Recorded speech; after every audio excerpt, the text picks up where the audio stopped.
Bayangkan seorang wanita cantik, guru PNS yang diidamkan semua orang. Wajahnya seperti boneka porselen, senyumnya membuat murid-murid bertekuk lutut. Namanya Rina Sari. Hidupnya sempurna, sampai ia memilih cinta sejati yang salah di mata dunia. Rina jatuh cinta pada Andi Prasetyo sejak bangku SMA. Andi hanya kuli bangunan biasa, badannya penuh debu semen, tangannya kasar, hidupnya pas-pasan di pinggir sungai Trenggalek. Orang tua Rina yang kaya raya langsung marah besar. "Kamu mau hidup susah dengan kuli?" bentak ayahnya. Mereka sudah menjodohkan Rina dengan Budi Santoso, polisi muda karir cerah. Tapi hati Rina hanya milik Andi. Hinaan datang bertubi-tubi. Teman guru mengejeknya di ruang guru. Keluarga memblokir nomor teleponnya. Dunia seolah menutup pintu. Tapi cinta mereka terlalu kuat.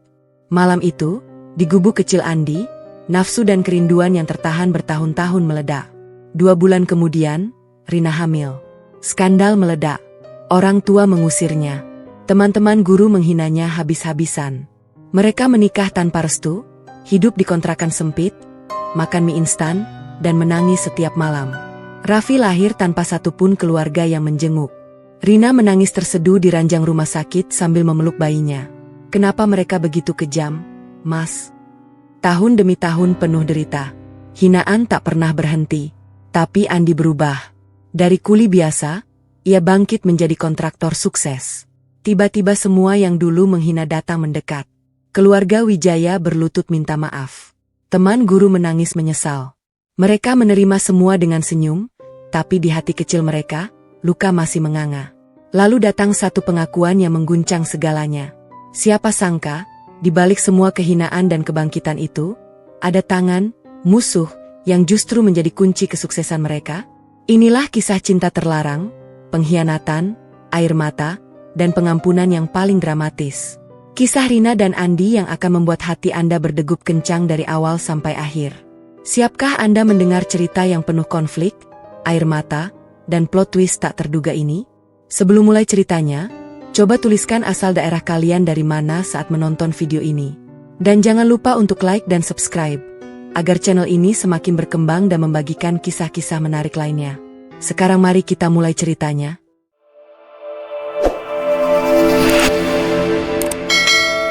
Di sebuah kota kecil bernama Trenggalek yang dikelilingi pegunungan hijau dan sungai yang mengalir tenang, hidup seorang gadis remaja bernama Rina Sari. Wajahnya cantik seperti boneka porselen, mata besarnya selalu penuh cahaya, dan senyumnya mampu membuat siapa saja yang melihatnya merasa hangat. Rina berasal dari keluarga Wijaya, salah satu keluarga terkaya dan paling dihormati di kota itu. Ayahnya adalah pengusaha sukses yang memiliki banyak tanah dan proyek bangunan, sementara ibunya dikenal sebagai wanita sosialita yang aktif di berbagai kegiatan kemasyarakatan. Semua orang di Trenggalek percaya bahwa Rina akan memiliki masa depan cerah, mungkin menjadi dokter atau pengusaha seperti ayahnya. Namun hati Rina tidak seperti yang dibayangkan orang tua. Setiap pagi di sekolah menengah negeri favorit kota, ia melihat seorang pemuda sederhana bernama Andi Prasetyo. Andi bukan siswa biasa.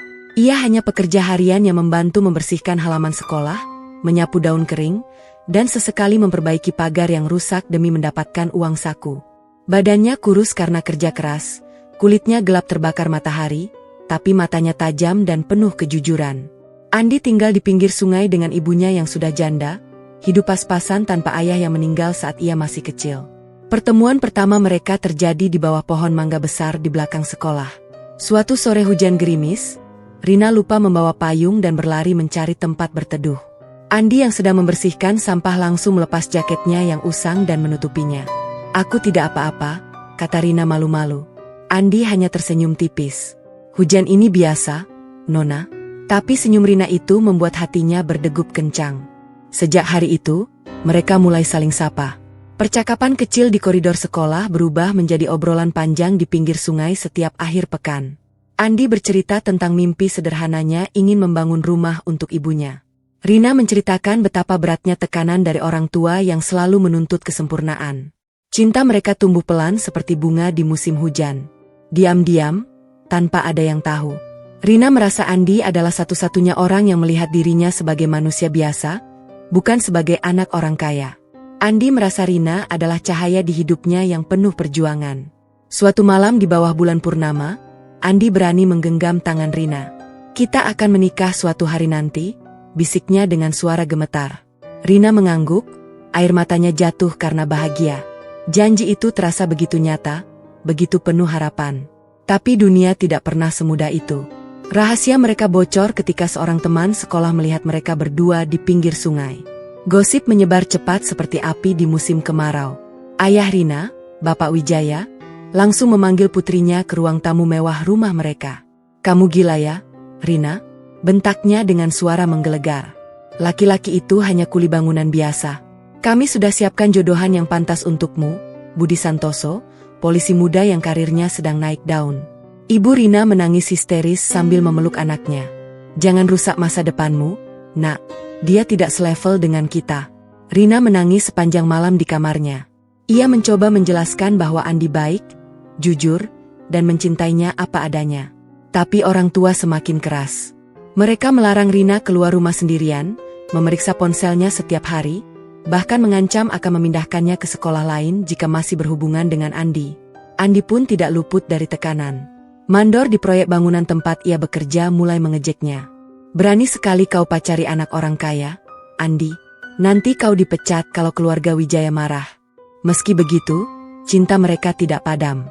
Mereka tetap bertemu diam-diam, meski setiap pertemuan penuh risiko. Rina merasa hatinya terbelah antara kasih sayang orang tua dan cinta sejatinya pada Andi. Andi merasa tidak pantas, tapi ia tidak bisa melepaskan Rina. Setiap kali mereka bertemu, Andi berjanji, "Aku akan berusaha keras, Rina. Suatu hari aku akan buktikan bahwa aku bisa membahagiakanmu." Tahun-tahun sekolah berlalu dengan cepat. Rina lulus dengan nilai terbaik dan melanjutkan kuliah di universitas negeri di kota besar. Andi memilih bekerja penuh sebagai kuli bangunan harian, membawa pasir, semen, dan batu bata di bawah terik matahari. Jarak memisahkan mereka, tapi hati tetap terikat. Rina sering menangis di kosannya, mengingat janji di bawah pohon mangga. Sementara Andi bekerja sampai lelah, berdoa dalam hati agar suatu hari mereka bisa bersatu. Konflik semakin dalam ketika Rina pulang ke Trenggalek untuk libur semester. Orang tua kembali menekan. Mereka mengatur pertemuan dengan Budi Santoso yang datang dengan seragam polisi rapi dan senyum percaya diri. Budi adalah pria idaman banyak gadis di kota itu, karir stabil, gaji tetap, masa depan cerah. Tapi Rina menolak dengan lembut di depan semua orang. "Hati saya sudah ada yang punya," katanya tegas. Ruangan langsung hening. Ayah Rina marah besar. Ibunya menangis terseduh. Malam itu rumah Wijaya penuh teriakan dan tangisan. Rina dikurung di kamar, ponselnya dirampas. Andi di sisi lain merasakan tekanan yang sama. Ia dipecat dari satu proyek karena desas-desus dari keluarga Wijaya. Hidupnya semakin susah, tapi ia tetap setia. Cinta mereka seperti api yang semakin besar di tengah badai. Mereka tahu ini salah, tapi hati tidak bisa dipaksa. Rina sering berbisik pada dirinya sendiri. "Aku cinta Andi, meski dunia menentang." Di akhir bab ini, ketegangan mencapai titik yang membuat hati siapapun berdegup. Rina duduk sendirian di kamarnya yang gelap, memegang foto kecil Andi yang disembunyikan di bawah bantal. Air matanya jatuh tanpa henti. Apakah cinta ini akan membawa kebahagiaan, atau justru kehancuran total? Sementara Andi di gubuk kecilnya di pinggir sungai, berlutut dalam doa malam. "Ya Allah, berikanlah jalan untuk kami." Dan di balik semua itu, Trenggalek yang tenang mulai menyimpan badai besar yang akan mengubah hidup mereka selamanya. Setelah lulus kuliah dengan predikat cum laude, Rina Sari kembali ke Trenggalek sebagai guru tetap di sekolah dasar negeri paling favorit di kota itu. Wajahnya yang cantik semakin bersinar, suaranya lembut saat mengajar anak-anak, dan kecerdasannya membuat murid-muridnya berlomba-lomba untuk dekat dengannya. Di ruang guru, teman-teman sejawat sering memuji, "Bu Rina benar-benar contoh guru idaman." Tapi di balik senyum profesional itu, hati Rina masih penuh luka yang tak pernah sembuh. Setiap akhir pekan, ia masih menemui Andi Prasetyo secara diam-diam. Mereka bertemu di pinggir sungai yang sama, tempat janji cinta mereka dulu dimulai. Andi kini sudah menjadi kuli bangunan penuh waktu. Tubuhnya semakin tegap karena angkat material berat, tapi tangannya kasar dan wajahnya sering penuh debu semen. Gaji hariannya pas-pasan, tapi ia selalu menyisihkan sebagian untuk membeli makanan kecil kesukaan Rina. "Aku tahu aku belum pantas," kata Andi sambil memegang tangan Rina dengan lembut. "Tapi setiap hari aku berusaha keras, hanya untuk kamu." Rina tersenyum sambil menyandarkan kepalanya di bahu Andi. Aku tidak butuh harta, Mas. Aku hanya butuh kamu yang selalu ada. Tapi di rumah, tekanan dari orang tua semakin berat. Bapak Wijaya tidak pernah lelah mengingatkan. Sudah waktunya kamu terima jodohan yang kami siapkan. Budi Santoso itu polisi muda, karirnya bagus, keluarganya juga terpandang. Ibu Wijaya sering menangis di depan Rina. Jangan buat kami malu di depan tetangga, Nak. Kamu guru sekarang, harusnya contoh yang baik. Rina diam saja. Ia tidak berani bilang bahwa hatinya masih milik Andi. Setiap kali Budi datang ke rumah dengan seragam polisi rapi, membawa buah tangan mahal dan senyum lebar, Rina selalu menolak dengan halus. Maaf, Pak Budi, saya belum siap untuk itu. Budi tersenyum sopan di depan orang tua, tapi matanya menunjukkan kekecewaan yang dalam. Di belakang, gosip mulai menyebar di kalangan guru. Bu Sinta, guru senior yang paling cerewet, sering berbisik di ruang guru. Cantik-cantik kok masih mikirin kuli bangunan. Memalukan profesi kita sebagai guru. Rina mendengar semua ejekan itu. Ia pura-pura tidak tahu, tapi setiap malam di kamarnya, air matanya jatuh tanpa henti. Ia merasa terjebak antara cinta sejati dan harapan orang tua. Sementara itu, Andi juga menderita. Mandor di proyek bangunan sering mengejeknya terang-terangan. Hei Andi, jangan mimpi terlalu tinggi. Anak orang kaya seperti Rina tidak akan sudi hidup susah dengan kamu. Andi hanya diam, tapi di dalam hati ia berjanji akan membuktikan diri. Suatu malam, setelah hujan deras mengguyur Trenggalek, Rina dan Andi bertemu lagi di gubuk kecil Andi di pinggir sungai. Udara dingin, lampu minyak menyala redup. Mereka berdua merasa lelah dengan semua tekanan yang datang bertubi-tubi. Rina menangis di pelukan Andi. Aku capek, Mas. Setiap hari dihina, dilarang, tapi aku tidak bisa lepas dari kamu. Andi mengusap rambut Rina dengan lembut. Aku juga, Rina. Tapi kita harus sabar. Suatu hari pasti ada jalan. Malam itu, emosi mereka meledak. Cinta yang tertahan bertahun-tahun, kerinduan yang tak tertahankan, dan rasa putus asa karena dunia menentang membuat mereka lupa segalanya. Mereka menyerah pada perasaan yang begitu kuat. Saat fajar menyingsing, Rina pulang dengan hati berdebar. Ia tahu mereka telah melakukan kesalahan besar. Andi juga terdiam di gubuknya, berlutut di lantai tanah. Ya Allah, ampuni kami berdua. 2 bulan kemudian, Rina mulai merasakan perubahan di tubuhnya. Mual di pagi hari, tubuh lemas, dan tes sederhana yang ia beli diam-diam menunjukkan hasil yang mengejutkan. Ia hamil. Dunia seolah runtuh di depan matanya. Rina duduk sendirian di kamar mandi, tangannya gemetar memegang alat tes itu. Air matanya jatuh deras. Apa yang harus aku lakukan sekarang? Ia memberanikan diri memberitahu Andi di pertemuan rahasia berikutnya. Wajah Andi pucat pasi. Ini salah kita berdua, Rina. Tapi aku bertanggung jawab. Kita harus nikah secepatnya. Rina mengangguk pelan, tapi hatinya hancur. Ia tahu orang tua tidak akan pernah merestui. Malam itu, Rina mengumpulkan keberanian untuk bicara dengan orang tua. Di ruang tamu mewah rumah Wijaya, ia berdiri dengan suara gemetar. Bapak, ibu saya hamil. Dan ayahnya adalah Andi. Ruangan langsung hening seperti kuburan. Kemudian ledakan amarah datang. Bapak Wijaya berdiri dengan wajah merah padam. Kamu sudah gila? Hamil duluan dengan kuli bangunan itu? Kami tidak akan restui pernikahan ini. Kamu sudah menghancurkan nama baik keluarga. Ibu Wijaya menangis histeris sambil memukul dada. Kami sudah siapkan segalanya untukmu.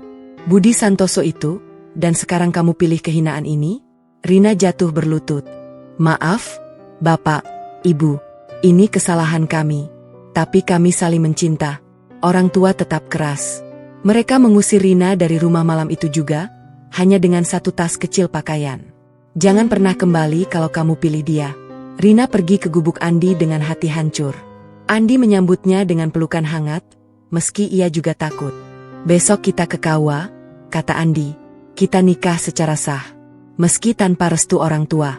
Rina mengangguk, tapi air matanya tak berhenti. Di sekolah keesokan harinya, gosip sudah menyebar seperti api. Bu Sinta dan teman-teman guru lain menatap Rina dengan pandangan penuh ejekan. Guru hamil di luar nikah. Contoh buruk sekali untuk murid-murid. Rina mengajar dengan perut yang mulai membesar pelan, tapi hatinya seperti ditusuk-tusuk. Setiap tatapan, setiap bisikan, membuatnya ingin menangis. Andi bekerja lebih keras dari biasanya, mencari proyek tambahan agar bisa menyewa rumah kontrakan kecil untuk mereka berdua. Pernikahan mereka akhirnya dilangsungkan di kantor urusan agama dengan sangat sederhana. Hanya 2 orang saksi dan petugas. Tidak ada pesta, tidak ada keluarga dari pihak Rina yang hadir. Saat akad nikah, Rina menangis di pelukan Andi. "Kita salah, Mas. Tapi mulai sekarang kita harus bertanggung jawab." Malam pertama di rumah kontrakan sempit itu penuh air mata. Rina memeluk Andi erat. "Aku takut, Mas. Takut dengan hinaan yang akan datang." Andi mengusap punggung istrinya. "Kita hadapi bersama. Aku janji akan lindungi kamu dan bayi kita." Di luar sana, Trenggalek yang tenang mulai bergunjing lebih keras. Keluarga Wijaya memblokir nomor telepon Rina. Teman-teman guru semakin gencar menghina. Dan di balik semua itu, bayi kecil di perut Rina terus tumbuh, membawa harapan sekaligus beban baru yang sangat berat. Rina duduk di tepi ranjang kontrakan, tangannya mengusap perutnya yang mulai terlihat. Apakah anak ini akan lahir di tengah kehinaan yang tak berakhir? Sementara Andi di luar, bekerja di malam hari, berdoa dalam hati. "Ya Allah, berikanlah kekuatan untuk kami melewati ini semua. Badai belum berakhir. Malah, ini baru permulaan dari ujian yang jauh lebih besar." Hari-hari pertama pernikahan Rina dan Andi berlalu seperti mimpi buruk yang tak kunjung usai.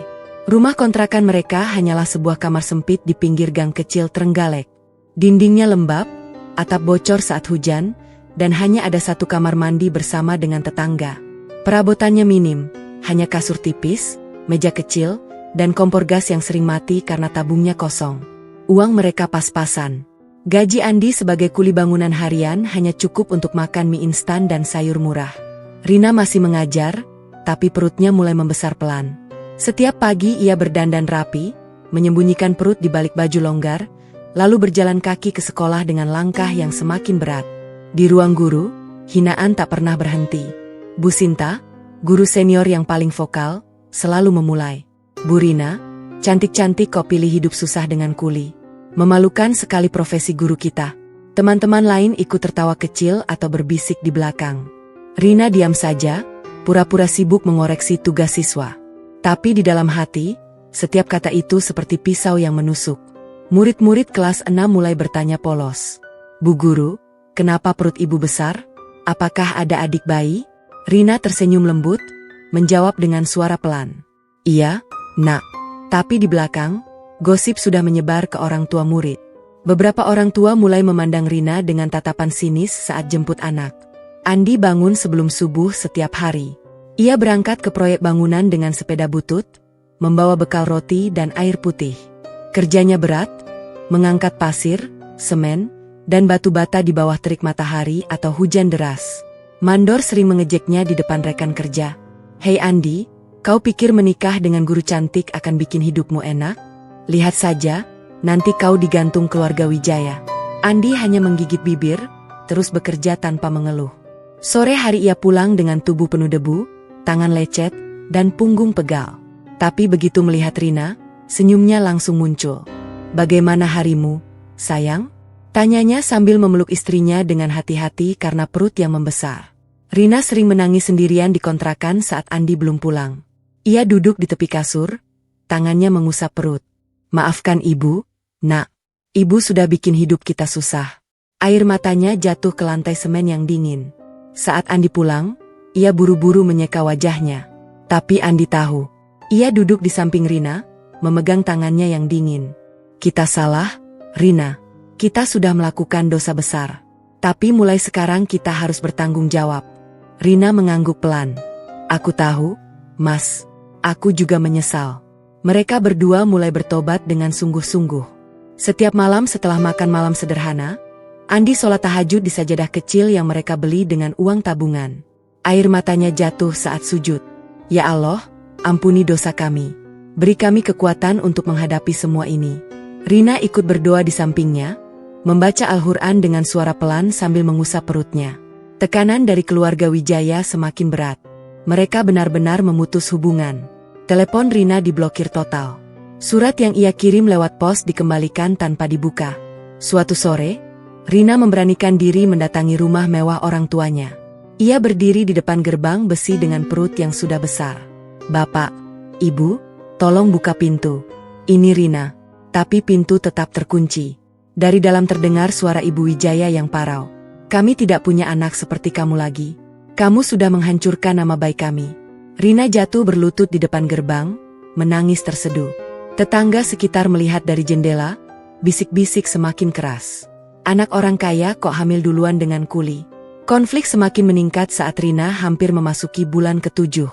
Di sekolah, ia hampir pingsan saat berdiri terlalu lama menjelaskan pelajaran. Bu Sinta langsung berkata keras di depan murid-murid. "Lihat itu, Bu Rina. Kalau capek ya istirahat saja di rumah. Jangan bikin malu sekolah kita." Rina pulang dengan air mata yang ditahan. Andi yang baru pulang kerja langsung panik melihat istrinya pucat. Ia memijit kaki Rina sambil berbisik. "Sabar, sayang. Kita lewati ini bersama."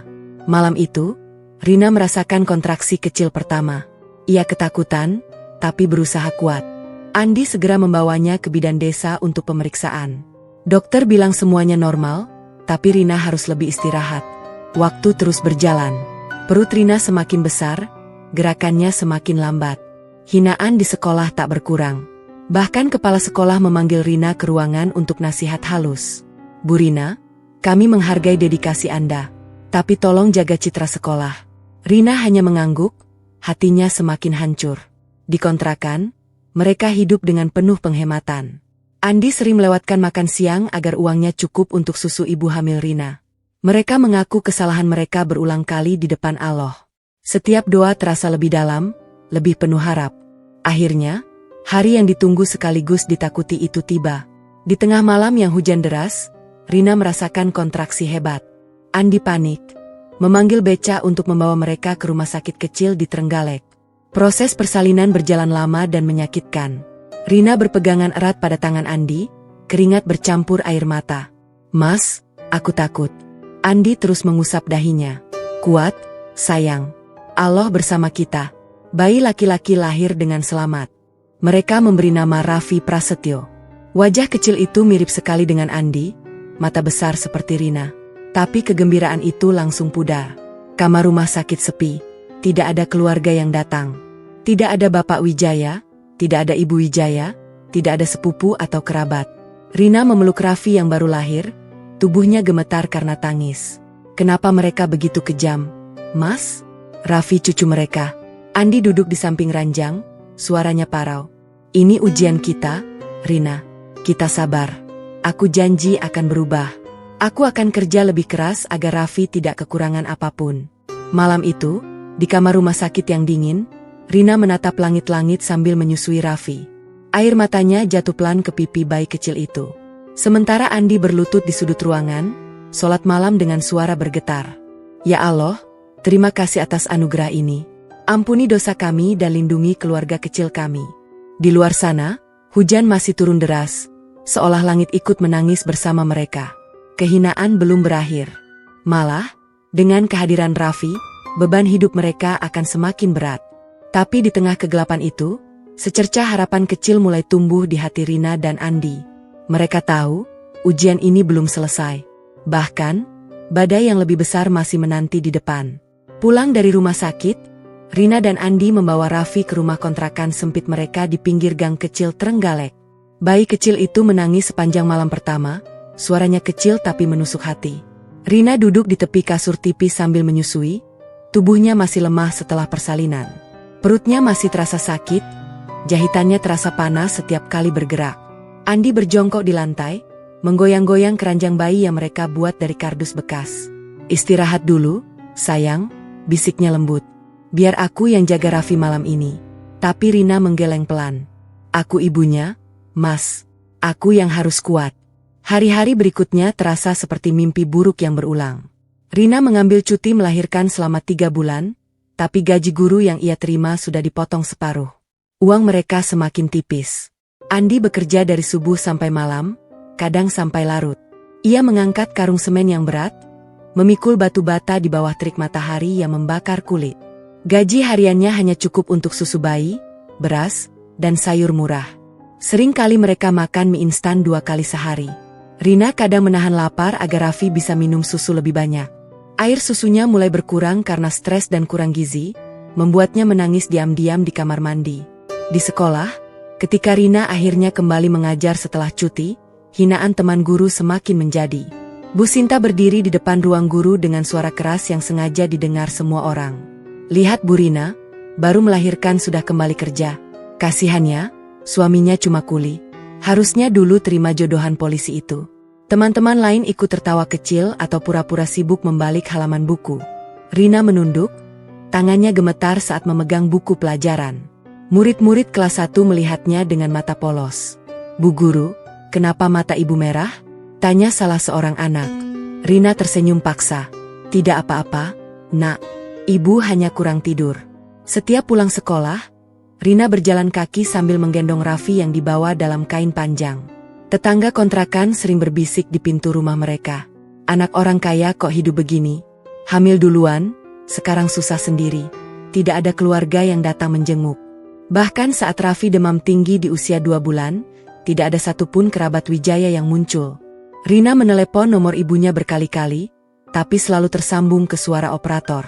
Diblokir.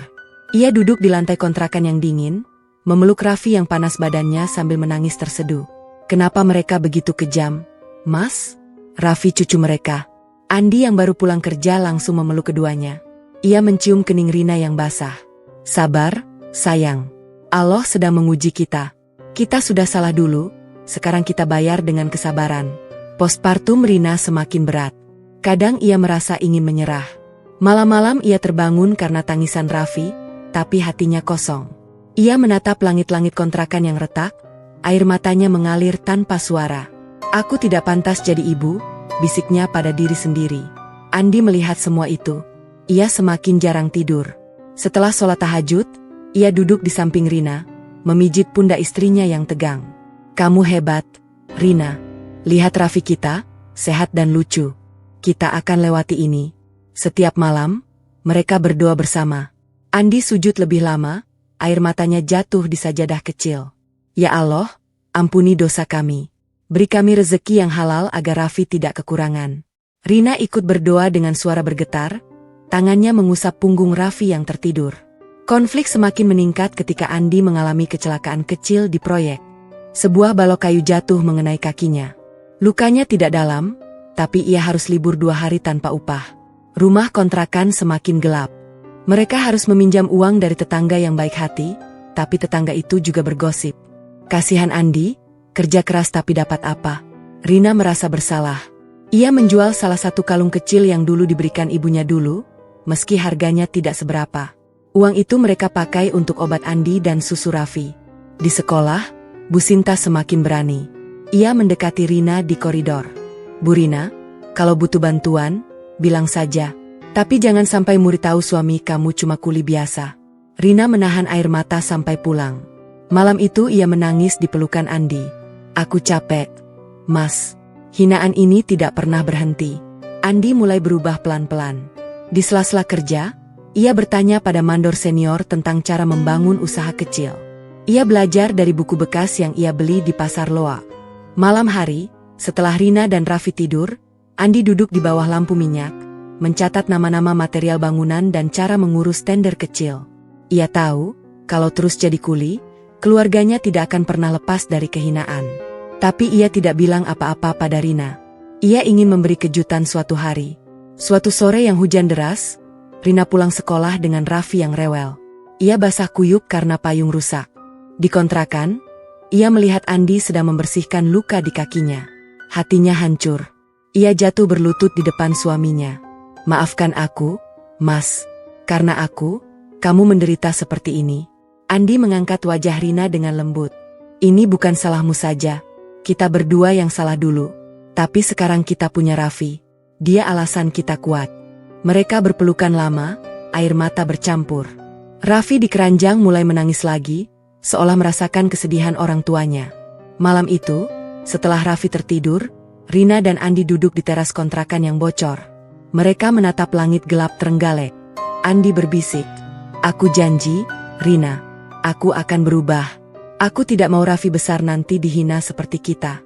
Rina mengangguk, tapi di hatinya masih ada keraguan besar. Apakah perubahan itu akan datang? Atau mereka akan selamanya terjebak di lembah kehinaan ini? Di kejauhan, lampu rumah mewah keluarga Wijaya masih menyala terang. Tapi tidak ada panggilan, tidak ada maaf.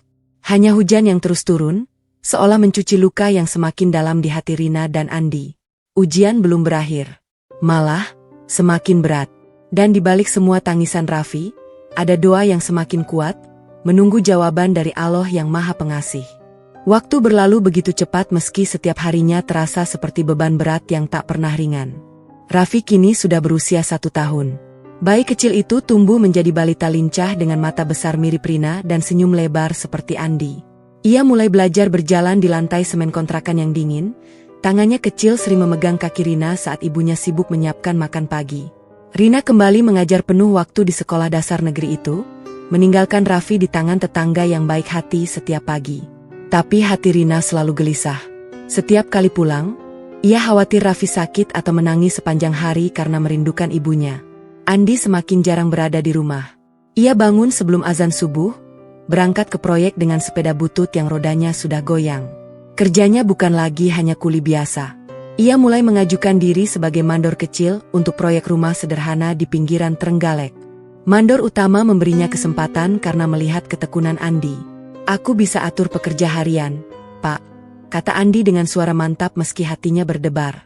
Proyek pertama itu hanya sebuah rumah panggung kecil untuk keluarga petani. Upahnya tidak besar, tapi cukup untuk membeli sepeda motor second yang sudah rusak. Andi memperbaikinya malam-malam dengan tangan kasar yang penuh luka. Di rumah kontrakan, Rina melihat perubahan kecil itu. Suatu malam, saat Raffi sudah tertidur, ia memeluk Andi dari belakang. "Mas, kamu capek sekali. Jangan paksa diri terlalu keras." Andi membalikkan tubuhnya dan tersenyum lelah. "Ini untuk kita bertiga, Rina. Aku tidak mau Raffi besar nanti dihina seperti kita. Aku ingin dia bangga punya ayah." Rina menangis pelan di dada Andi. Ia ingat betapa seringnya tetangga masih bergosip di gang. Lihat keluarga itu. Dulu anak orang kaya, sekarang hidup seperti gelandangan. Konflik di sekolah semakin memuncak. Bu Sinta tidak lagi hanya berbisik. Ia mulai terang-terangan di rapat guru. "Bu Rina, kami semua prihatin dengan kondisi keluarga Anda. Mungkin sebaiknya Anda fokus ke rumah dulu. Anak kecil butuh ibu penuh waktu." Kata-kata itu disampaikan dengan senyum palsu di depan semua guru. Rina berdiri di sudut ruangan, tangannya mengepal di balik rok panjang. Ia ingin membela diri, tapi suaranya tertahan. Hanya kepala sekolah yang menengahi dengan halus. "Kita dukung Bu Rina selama ia bisa mengajar dengan baik." Tapi tatapan teman guru lain sudah cukup membuat Rina merasa seperti orang asing di tempat kerjanya sendiri. Pulang sekolah, Rina sering mendapati Raffi rewel di tangan tetangga. Balita kecil itu mulai bertanya dengan kata-kata yang masih terbata. "Mama, Papa di mana?" Rina menggendongnya erat sambil berjalan pulang. "Papa kerja, sayang. Papa cari uang untuk susu Raffi." Tapi di dalam hati, Rina bertanya pada diri sendiri. Berapa lama lagi kami bisa bertahan seperti ini? Andi pulang malam hari dengan tubuh penuh debu. Ia membawa beras dan susu bubuk yang dibeli dari upah harian. Mereka makan malam dalam diam, hanya suara sendok yang beradu dengan piring sederhana. Suatu hari, krisis datang lebih berat. Raffi terserang demam tinggi disertai batuk parah. Dokter di puskesmas bilang itu infeksi saluran napas. Obatnya mahal, dan Rina harus cuti 2 hari untuk merawat anaknya. Andi terpaksa bolos kerja untuk menemani. Uang tabungan mereka yang hanya tinggal beberapa lembar habis untuk beli obat dan susu khusus. Malam itu, Rina menjaga Raffi yang panas badannya sambil menangis tanpa suara. Andi berlutut di sajadah, sholat tahajud lebih lama dari biasanya. "Ya Allah, jangan ambil Raffi dari kami. Ampuni dosa kami yang dulu. Beri kami jalan keluar dari penderitaan ini." Doa Andi seolah mulai terjawab pelan-pelan. Proyek rumah panggung itu selesai tepat waktu, dan pemilik rumah memberi bonus kecil karena pekerjaan rapi. Dengan uang itu, Andi membeli beberapa peralatan bangunan bekas dan mulai mencari proyek kecil sendiri. Ia mendekati tetangga yang ingin memperbaiki rumah mereka. Satu persatu, ia dapat pekerjaan renovasi pagar, atap bocor, dan lantai semen. Bukan proyek besar, tapi cukup membuat pendapatan mereka naik sedikit. Rina melihat suaminya semakin jarang tidur. Andi belajar membaca buku tentang manajemen proyek yang ia pinjam dari perpustakaan kota. Di malam yang sunyi, Ia mencatat nama supplier material dan cara mengurus surat izin kecil. Tapi kehinaan tidak pernah berhenti. Keluarga Wijaya masih diam 1000 bahasa. Rina pernah melihat ibunya dari kejauhan di pasar tradisional. Ibu Wijaya berjalan dengan gaun mahal, ditemani teman sosialitanya. Rina berdiri di balik tumpukan sayur, Raffi digendong di punggung. Ia ingin berlari memeluk, tapi kakinya terpaku. Ibu Wijaya melihatnya sekilas, lalu membuang muka dan berlalu cepat. Air mata Rina jatuh ke kerudungnya. Andi yang mendengar cerita itu malam harinya hanya bisa memeluk istrinya erat. Sabar, Rina. Allah yang maha melihat. Di sekolah, Bu Sinta semakin berani. Ia mendekati Rina di kantin guru. Bu Rina, kalau butuh pinjaman, saya bisa bantu. Tapi jangan sampai murid tahu suami Anda masih kuli. Rina menahan amarah yang membara. Ia pulang dengan hati yang seperti terbakar. Malam itu, setelah Raffi tidur, Rina menangis di pelukan Andi. Aku tidak tahan lagi, Mas. Semua orang menghina kita. Andi mengusap punggungnya. Kita sudah mengaku salah di depan Allah. Kita tobat setiap hari. Suatu saat, pasti ada balasan yang indah. Raffi mulai berbicara lebih lancar. Suatu sore, ia menunjuk foto kecil yang Andi simpan di dinding kontrakan. Itu Papa? Tanyanya polos. Andi tertawa sambil menggendongnya tinggi-tinggi. Iya, sayang. Papa akan buat rumah besar untuk kita. Rina tersenyum melihat mereka, tapi senyum itu penuh luka. Ia tahu perubahan yang Andi usahakan masih sangat kecil.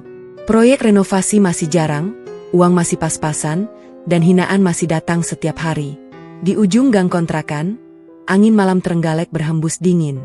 Rina berdiri di teras sambil memandang langit yang gelap. Raffi tertidur di dalam, Andi masih menghitung catatan proyek di bawah lampu minyak. Hati Rina berbisik. Berapa lama lagi? Allah, kapan ujian ini berakhir? Tapi di kejauhan, tanpa mereka sadari, benih kesuksesan mulai tumbuh di tangan Andi. Langkah kecil itu akan membawa mereka ke tempat yang tak pernah mereka bayangkan. Namun sebelum itu, badai yang lebih besar masih menanti, siap menguji iman mereka sekali lagi. Raffi kini sudah berusia 2 tahun. Balita kecil itu tumbuh menjadi anak lincah yang suka berlari di gang sempit kontrakan sambil tertawa riang. Rambutnya ikal seperti Andi, mata besarnya meniru Rina, dan setiap kali ia memanggil mama atau papa, hati Rina dan Andi langsung luluh. Tapi di balik tawa Raffi, kehidupan mereka masih penuh luka yang tak pernah sembuh sepenuhnya.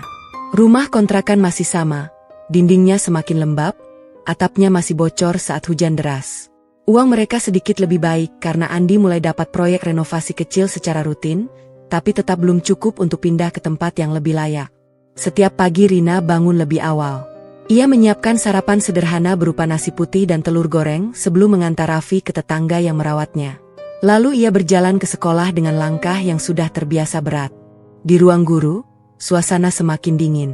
Bu Sinta kini tidak lagi hanya ejekan kecil. Ia mulai mengumpulkan tanda tangan guru lain untuk surat keluhan halus ke kepala sekolah. Bu Rina sering cuti karena anak sakit, katanya dengan suara penuh keprihatinan palsu di depan rapat.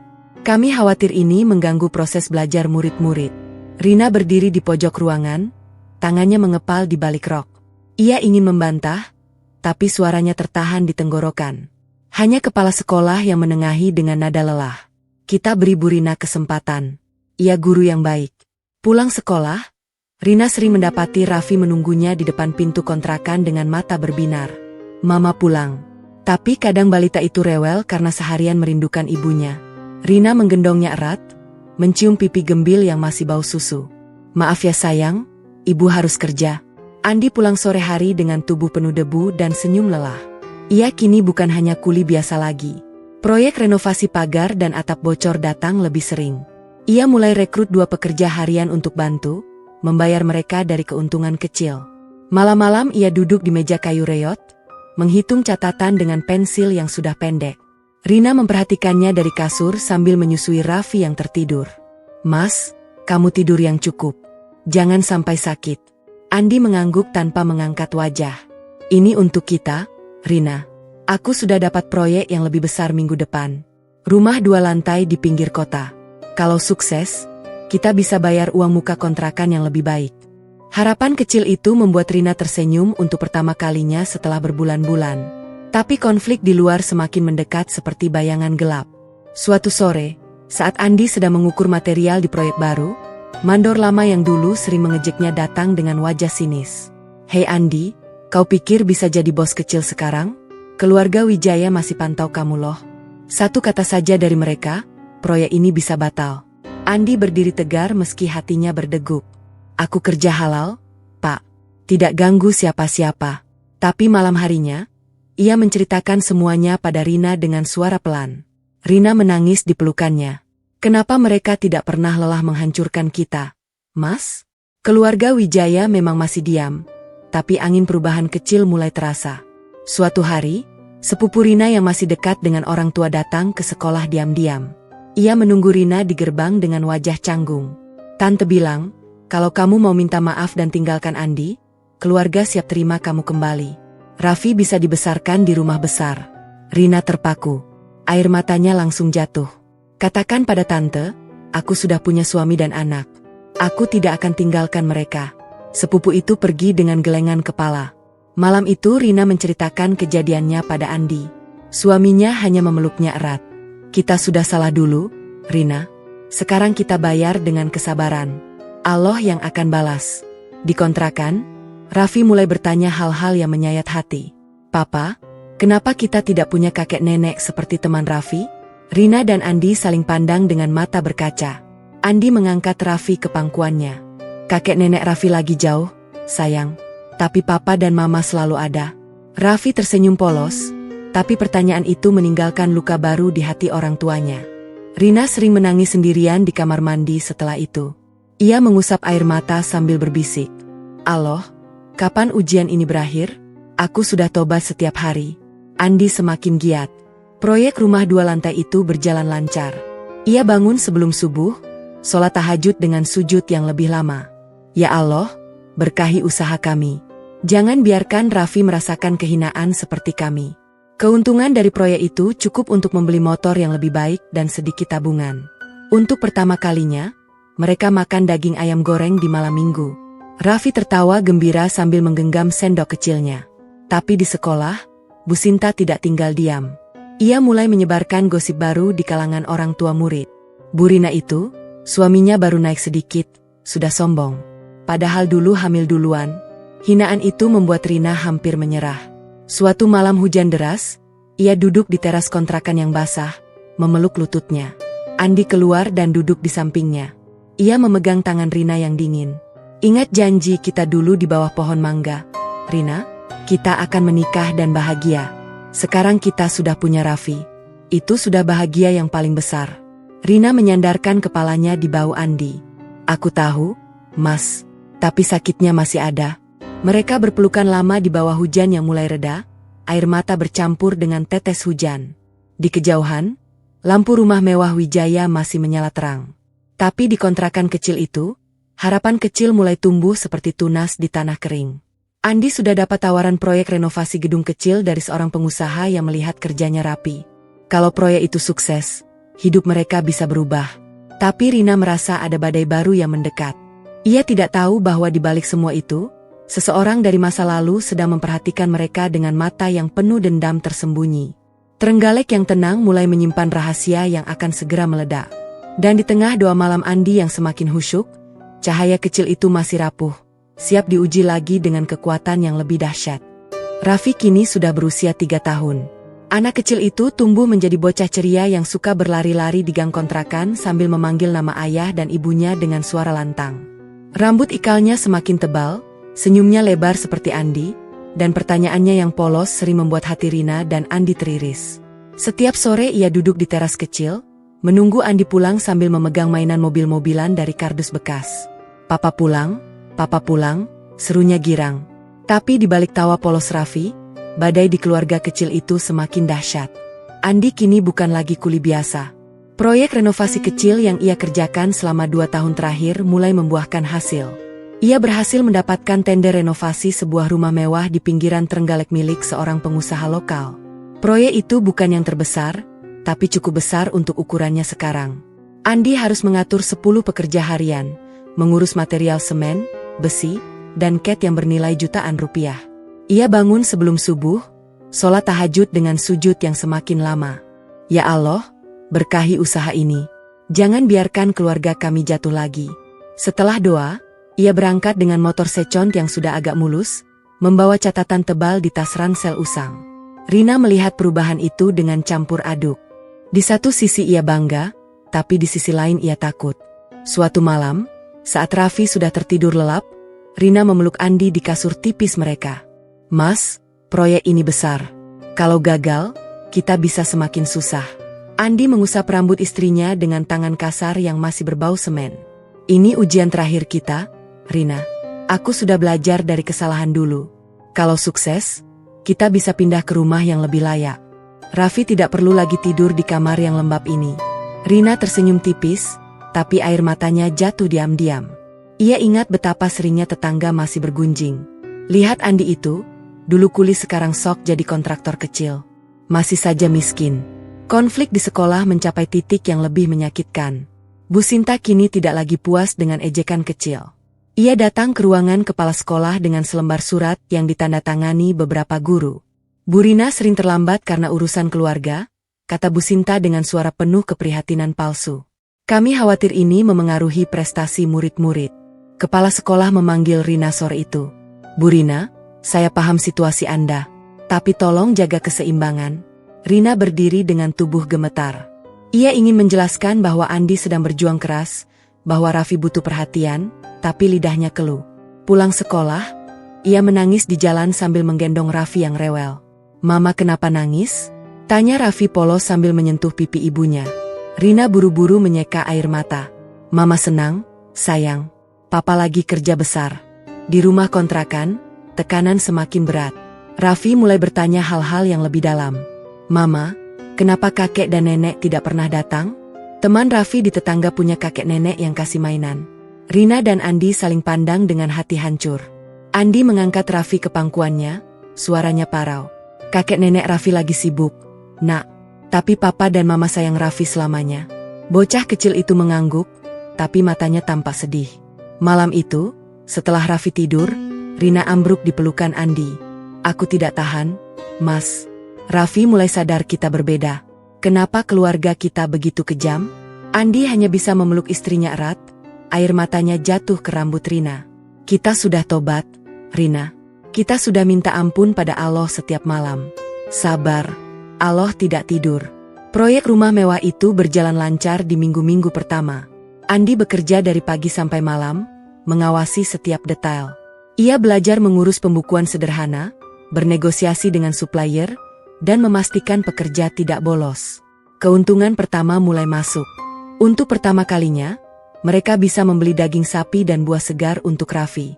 Bocah itu makan dengan lahap sambil tertawa. "Enak, Papa." Andi tersenyum lelah tapi bangga. Tapi di balik kebahagiaan kecil itu, ancaman baru datang.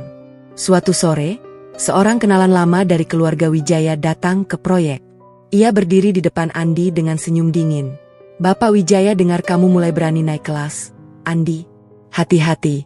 Kalau kamu terus pakai nama Rina, kami bisa buat proyek ini macet." Andi berdiri tegar meski lututnya lemas. "Saya kerja halal, Pak. Tidak pakai nama siapa-siapa." Kenalan itu pergi sambil tertawa kecil. Malam harinya, Andi menceritakan semuanya pada Rina dengan suara bergetar. Rina pucat pasi. "Mereka tidak pernah berhenti, Mas. Bahkan sekarang, saat kita mulai bangkit." Konflik semakin memuncak ketika Bu Sinta mendengar kabar proyek Andi dari gosip pasar.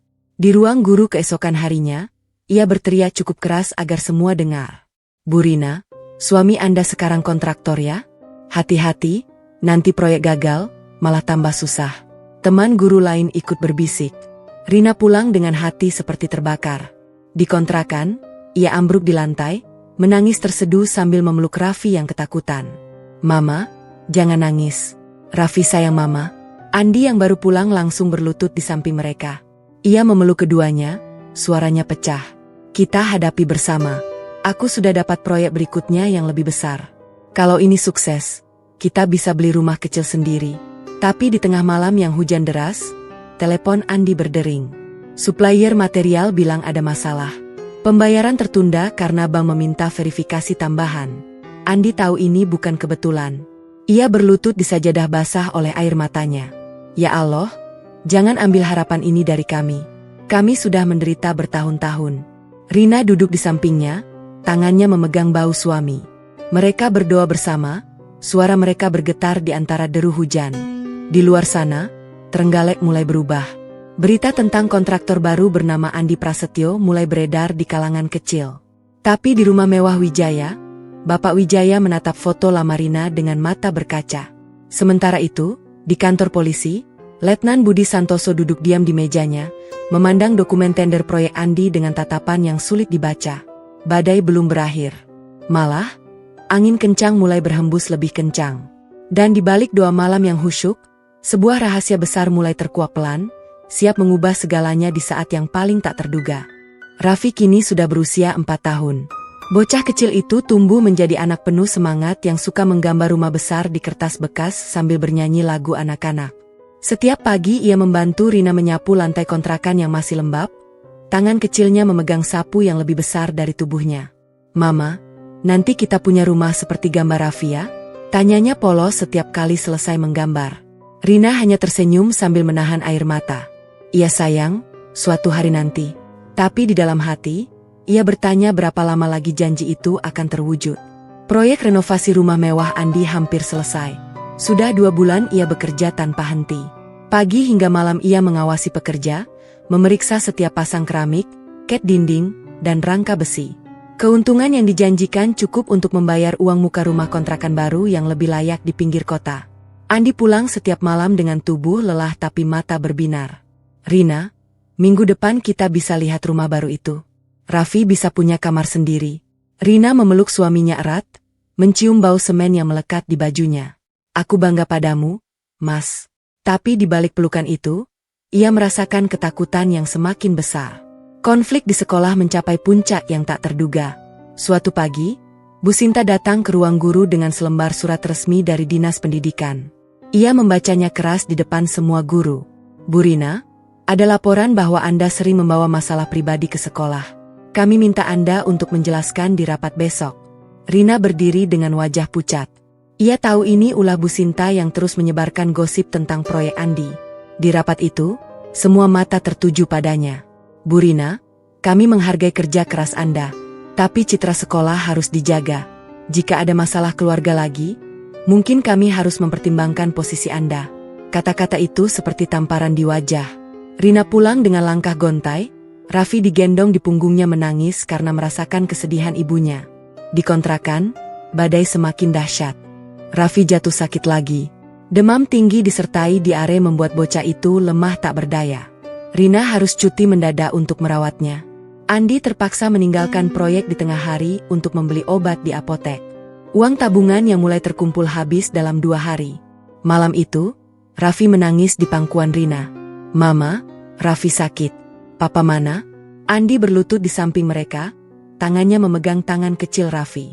"Papa di sini, Nak. Papa janji besok Raffi sembuh." Setelah Raffi tertidur lelap karena obat, Rina ambruk di pelukan Andi. "Aku tidak kuat lagi, Mas. Sekolah mau mempertimbangkan posisiku. Keluarga masih menekan proyekmu. Raffi sakit terus. Kita salah dulu, tapi sudah berapa tahun kita bayar dosa ini?" Andi tidak menjawab dengan kata-kata. Ia hanya memeluk Rina lebih erat, air matanya jatuh ke bahu istrinya. Malam itu ia sholat tahajud sampai larut. Sujudnya lama sekali, suaranya bergetar di antara isak tangis. "Ya Allah, jangan ambil kekuatan kami. Kami sudah tobat sepenuh hati. Beri kami jalan keluar." Rina ikut berdoa di sampingnya, tangannya memegang sajadah dengan jemari yang gemetar. Mereka berdua tahu, ini adalah puncak derita. Satu langkah lagi, semuanya bisa runtuh. Keesokan harinya, masalah proyek datang seperti petir. Supplier material tiba-tiba menahan pengiriman besi karena ada tuduhan dokumen tidak lengkap. Andi tahu ini bukan kebetulan. Ia mendatangi kantor supplier dengan tangan mengepal. "Pak, ini sudah dibayar lunas. Kenapa ditahan?" Supplier itu hanya menggeleng sambil menatapnya dingin. "Ada surat dari keluarga besar Wijaya. Mereka bilang proyek ini bermasalah." Andi pulang dengan hati hancur.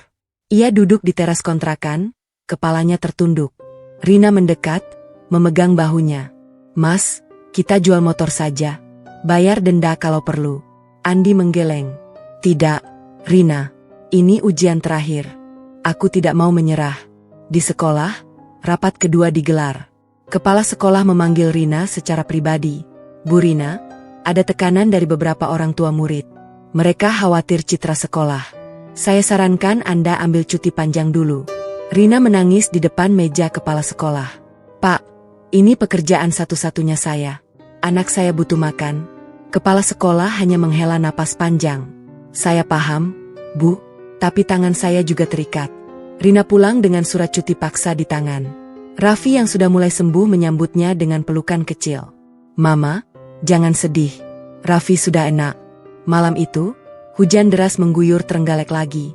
Atap kontrakan bocor di 3 tempat. Mereka meletakkan ember di mana-mana sambil duduk mengelilingi Raffi yang tertidur. Andi memegang tangan Rina. Besok aku akan ke proyek pagi-pagi. Aku akan selesaikan semuanya. Rina mengangguk, tapi hatinya sudah rapuh. Ia ingat janji dulu di pinggir sungai. Kita akan bahagia, Mas. Tapi sekarang rasanya seperti mimpi buruk yang tak berujung. Konflik semakin meningkat saat Bapak Wijaya sendiri menelepon nomor Andi yang entah bagaimana ia dapat. Suaranya dingin di ujung telepon. Andi, cukup sudah. Tinggalkan Rina dan Raffi. Kami siap ambil mereka kembali kalau kamu pergi. Andi menutup telepon tanpa kata. Ia berjalan keluar kontrakan, berdiri di bawah hujan, air matanya bercampur air langit. Rina menyusulnya, memeluknya dari belakang. Jangan dengarkan mereka, Mas. Kita sudah keluarga. Kita sudah salah, tapi Allah sudah memberi kita Raffi. Di kejauhan, lampu rumah Wijaya menyala terang seperti biasa. Tapi di kontrakan kecil itu, 3 nyawa kecil sedang berjuang mempertahankan harapan yang hampir padam. Andi berbisik di telinga Rina. Besok proyek selesai. Kalau Allah izinkan, ini akan jadi titik balik kita. Rina mengangguk, tapi di dalam hatinya ada keraguan yang semakin besar. Apakah Fajar benar-benar akan datang? Atau badai ini akan menghancurkan mereka sepenuhnya? Di balik hujan yang tak kunjung reda, sebuah kejutan besar sedang menanti. Seseorang dari masa lalu mulai bergerak diam-diam, dan perubahan yang selama ini mereka doakan sedang mendekat dengan cara yang tak pernah mereka bayangkan. Derita mencapai puncak, tapi di ujung kegelapan itu, cahaya kecil mulai berkedip samar. Raffi kini sudah berusia 5 tahun. Bocah kecil itu tumbuh menjadi anak yang penuh semangat dan penuh tanya. Setiap pagi ia membantu Rina menyiapkan sarapan sederhana di dapur kontrakan yang masih sempit. Tangan kecilnya memegang gelas susu dengan hati-hati. Mama, kapan kita punya rumah besar seperti yang Papa gambar? Tanyanya setiap hari dengan mata berbinar. Rina hanya tersenyum sambil mengusap rambut ikal anaknya. Suatu hari nanti, sayang, Papa sedang berjuang keras. Tapi di dalam hati, Rina merasa harapan itu semakin dekat, meski masih rapuh seperti kaca tipis. Proyek renovasi rumah mewah Andi akhirnya selesai setelah perjuangan yang luar biasa. Meski supplier menahan material, meski ancaman dari kenalan keluarga Wijaya datang bertubi-tubi, Andi tidak menyerah. Ia bekerja siang malam, meminjam uang dari teman mandor yang baik hati, dan memastikan setiap detail rumah itu sempurna. Ketika pemilik rumah menyerahkan sisa pembayaran lengkap dengan bonus karena pekerjaan rapi, Andi pulang ke kontrakan dengan tangan gemetar memegang amplop tebal. Rina, ini dia, uang muka untuk rumah baru. Kita bisa pindah bulan depan. Rina menangis bahagia di pelukan suaminya. Raffi berlari-lari kecil di sekitar mereka sambil bertepuk tangan. Papa hebat. Papa hebat. Untuk pertama kalinya setelah bertahun-tahun, mereka pindah ke rumah kontrakan yang lebih baik di pinggiran Trenggalek. Rumah itu kecil tapi bersih. Ada 2 kamar, dapur yang tidak bocor, dan halaman kecil tempat Raffi bisa bermain. Andi membeli kasur baru, meja makan sederhana, dan bahkan televisi kecil untuk Raffi menonton kartun.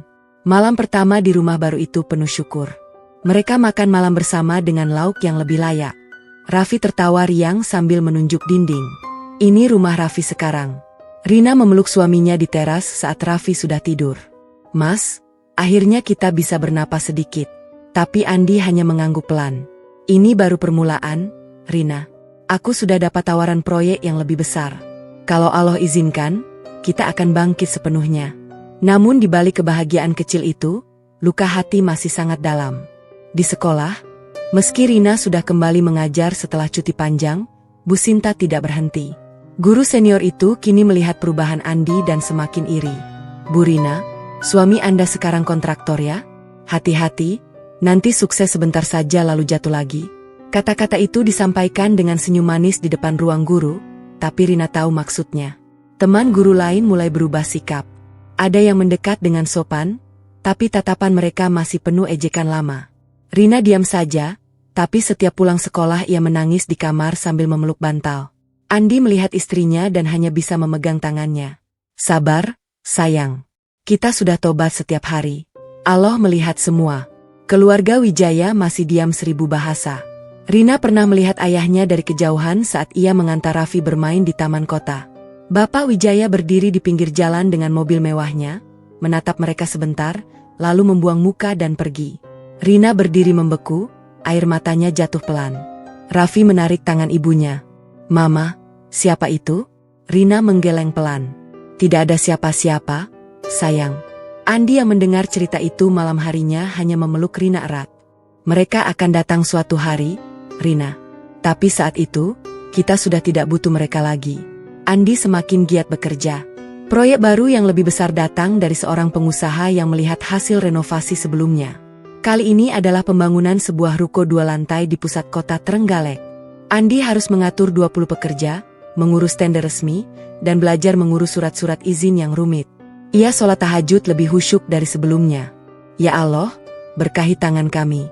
Jangan biarkan dosa masa lalu menghalangi rezeki halal ini.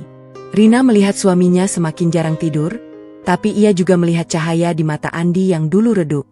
Mereka berdoa bersama setiap malam, suara mereka bergetar penuh harap. Raffi ikut berdoa dengan kata-kata polosnya. Allah, kasih papa kerja yang banyak ya. Biar Raffi bisa beli sepeda. Di sekolah, murid-murid mulai memperhatikan perubahan Rina. Bu guru sekarang lebih cerah, kata salah seorang anak kelas 5. Rina tersenyum tulus untuk pertama kalinya dalam waktu lama. Tapi di balik senyum itu, ia masih merasakan sakit yang lama. Hinaan lama masih terngiang di telinganya.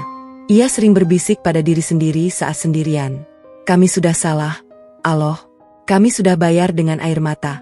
Kapan engkau angkat derita ini? Suatu sore yang cerah, Andi pulang lebih awal dengan membawa kue kecil untuk Raffi. Ia duduk di teras rumah baru sambil memeluk Rina.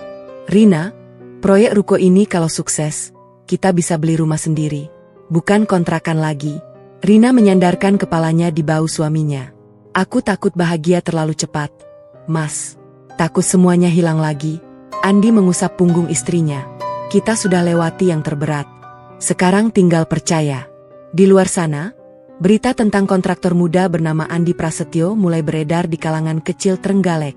Beberapa orang yang dulu menghina mulai berbisik-bisik. Lihat Andi itu, dulu kuli sekarang naik kelas. Tapi Rina dan Andi tidak peduli. Mereka fokus pada keluarga kecil mereka. Raffi berlari di halaman sambil tertawa, sepeda roda 3 baru di tangannya. Namun di kejauhan, tanpa mereka sadari, mata yang lama mengawasi mulai terbuka lebar. Letnan Budi Santoso duduk di kantornya, memandang dokumen tender proyek Andi dengan tatapan yang sulit dibaca. Malam itu, angin Trenggalek berhembus lembut. Rina dan Andi duduk di teras sambil memandang Raffi yang tertidur di dalam. Cahaya kecil itu semakin terang, tapi badai lama masih mengintai di balik awan. Apakah ini benar-benar titik balik? Atau hanya jeda sebelum ujian yang lebih besar? Mereka tidak tahu. Yang mereka tahu hanyalah satu hal. Doa mereka semakin kuat. Dan Allah sedang menyiapkan sesuatu yang akan mengubah segalanya. Raffi kini sudah berusia 6 tahun. Bocah kecil itu tumbuh menjadi anak laki-laki yang penuh semangat dan penuh rasa ingin tahu. Setiap pagi ia berlari kecil di halaman rumah kontrakan baru mereka sambil memanggil nama ayahnya dengan suara lantang. Papa, lihat Raffi sudah bisa naik sepeda sendiri. Andi berdiri di teras sambil tersenyum lebar, tangannya yang kasar masih berbau ket dinding. Hebat sekali, nak. Papa bangga. Rina memperhatikan dari dapur sambil menyiapkan bekal sekolah Raffi. Senyumnya lembut, tapi di mata itu masih tersimpan bayang luka lama yang tak pernah benar-benar hilang. Proyek ruko 2 lantai Andi selesai dengan sukses gemilang. Pemilik ruko, seorang pengusaha besar di Trenggalek, tidak hanya membayar lunas tapi juga memberi rekomendasi ke rekan-rekannya. Andi kini mendapat proyek yang lebih besar. Kali ini pembangunan sebuah villa kecil di pinggir sungai yang dulu menjadi saksi cinta mereka. Ia mengatur 30 pekerja harian, mengurus material yang datang truk demi truk, dan belajar mengelola keuangan dengan buku catatan yang semakin tebal. Setiap malam ia pulang dengan tubuh lelah tapi mata berbinar. Rina, proyek ini berhasil. Kita sudah bisa tabung untuk beli tanah kecil. Raffi bisa punya halaman luas. Rina memeluk suaminya erat di teras, mencium bau semen yang masih melekat. Mas, akhirnya doa kita dijawab. Tapi suaranya pelan, seolah takut bahagia ini akan lenyap lagi. Berita tentang Andi Prasetyo, kontraktor muda yang dulu hanya kuli bangunan, mulai menyebar di Trenggalek. Tetangga yang dulu bergosip kini tersenyum ramah saat bertemu di pasar. Bu Rina, suami ibu hebat ya sekarang. Dulu kami salah menilai. Rina hanya mengangguk sopan, tapi di dalam hati ia merasa seperti ada duri yang masih tertancap. Di sekolah, angin berubah pelan. Bu Sinta yang dulu paling vokal kini diam saat Rina lewat. Beberapa guru bahkan mendekat dengan senyum manis. Bu Rina, ceritakan dong, bagaimana suami ibu bisa bangkit seperti ini? Rina tersenyum tipis. Kami hanya berusaha dan berdoa, Bu. Tapi tatapan mereka yang dulu penuh ejekan kini penuh rasa ingin tahu membuat Rina gelisah. Suatu sore, saat Raffi bermain di halaman, Andi duduk di samping Rina di bangku kayu. Ia memegang tangan istrinya dengan lembut. Rina, besok keluarga Wijaya mengirim pesan lewat sepupu. Mereka ingin bertemu. Rina terpaku. Wajahnya pucat seketika. Bertemu untuk apa, Mas? Setelah bertahun-tahun membiarkan kita menderita sendirian, Andi menghela napas panjang. Mereka dengar kita mulai sukses. Aku bilang kita terima saja. Raffi butuh kakek nenek. Rina menarik tangannya pelan. Aku tahu kita harus memaafkan, Mas. Allah ajarkan itu. Tapi setiap kali ingat malam Raffi lahir, saat aku menangis sendirian di rumah sakit, hati ini masih sakit. Andi memeluk Rina erat. Aku juga, sayang. Tapi kita sudah janji untuk Raffi. Kita terima dengan senyum, meski di dalam hati kita simpan luka itu. Malam itu, Raffi bertanya lagi sambil duduk di pangkuan Andi. Papa, kenapa kakek dan nenek baru mau datang sekarang? Dulu mereka tidak pernah jenguk Raffi. Andi dan Rina saling pandang dengan hati teriris. Andi mengusap rambut anaknya. Kakek nenek lagi sibuk dulu, Nak. Sekarang mereka mau kenal Raffi. Bocah itu mengangguk polos, tapi pertanyaan itu meninggalkan luka baru di hati orang tuanya. Setelah Raffi tidur, Rina menangis pelan di pelukan Andi. Mas, mereka datang karena kita sudah naik. Bukan karena cinta. Andi mengusap air mata istrinya. Kita terima karena Allah ajarkan memaafkan. Tapi kamu benar, luka itu tetap ada. Proyek villa di pinggir sungai berjalan lancar. Andi bekerja lebih giat, sholat tahajud semakin khusyuk. Ya Allah, terima kasih atas rezeki ini. Lindungi keluarga kami dari orang-orang yang dulu menghina. Rina ikut berdoa di sampingnya, suaranya bergetar. Mereka mulai menerima undangan kecil dari tetangga yang dulu menjauh. Tapi setiap kali ada yang memuji Andi, Rina merasa ada yang aneh. Senyum mereka terlalu manis, terlalu mendadak. Suatu hari, sepupu Rina datang ke rumah kontrakan baru dengan membawa buah tangan. Ia tersenyum lebar. Tante dan Om Wijaya ingin datang minggu depan. Mereka dengar Andi sukses sekarang. Rina berdiri di pintu dengan wajah dingin. Katakan saja kami terima. Tapi jangan harap semuanya langsung seperti dulu. Sepupu itu pergi dengan wajah canggung. Malam harinya, Rina dan Andi duduk di teras sambil memandang langit Trenggalek yang berbintang. Rina berbisik. Mas, aku takut. Takut mereka datang hanya karena harta. Andi memegang tangannya. Kita hadapi bersama. Kita sudah lewati yang terberat. Sekarang kita lihat apa yang Allah siapkan. Di kejauhan, rumah mewah keluarga Wijaya mulai ramai persiapan. Bapak Wijaya duduk di ruang tamu sambil memegang foto lama Rina, air matanya jatuh pelan. Sementara di kantor polisi, Letnan Budi Santoso masih memandang dokumen proyek Andi dengan tatapan yang semakin gelisah. Sukses Andi semakin nyata. Orang-orang mulai mendekat. Tapi di balik cahaya yang terang itu, bayang masa lalu masih mengintai, siap membawa rahasia yang akan mengguncang segalanya. Rina memeluk Andi lebih erat malam itu. Hati kecilnya berbisik. Apakah maaf ini akan menyembuhkan? Atau justru membuka luka yang lebih dalam? Trenggalek yang tenang mulai bergemuruh pelan. Dan di tengah doa yang semakin kuat, sebuah kejutan besar sedang mendekat dengan langkah yang tak terduga. Raffi kini sudah berusia 7 tahun. Anak laki-laki itu tumbuh menjadi bocah pintar yang suka membaca buku cerita di halaman rumah kontrakan mereka yang semakin rapi. Setiap sore ia duduk di bangku kayu sambil menunggu Andi pulang, kakinya bergoyang-goyang penuh semangat. "Papa, hari ini Raffi dapat bintang di sekolah." Andi turun dari motor dengan seragam kerja yang masih berdebu, langsung mengangkat Raffi tinggi-tinggi. "Hebat sekali anak papa. Besok kita rayakan dengan es krim." Rina memperhatikan dari dapur sambil tersenyum, tapi senyumnya tidak sampai ke mata. Ia tahu hari ini adalah hari yang sudah lama ditunggu dan ditakuti. Keluarga Wijaya akhirnya datang. Mobil mewah hitam berhenti di depan rumah kontrakan baru mereka pada Sabtu sore yang cerah. Bapak Wijaya turun lebih dulu, rambutnya yang sudah beruban rapi disisir, jasnya mahal tapi wajahnya tampak lelah.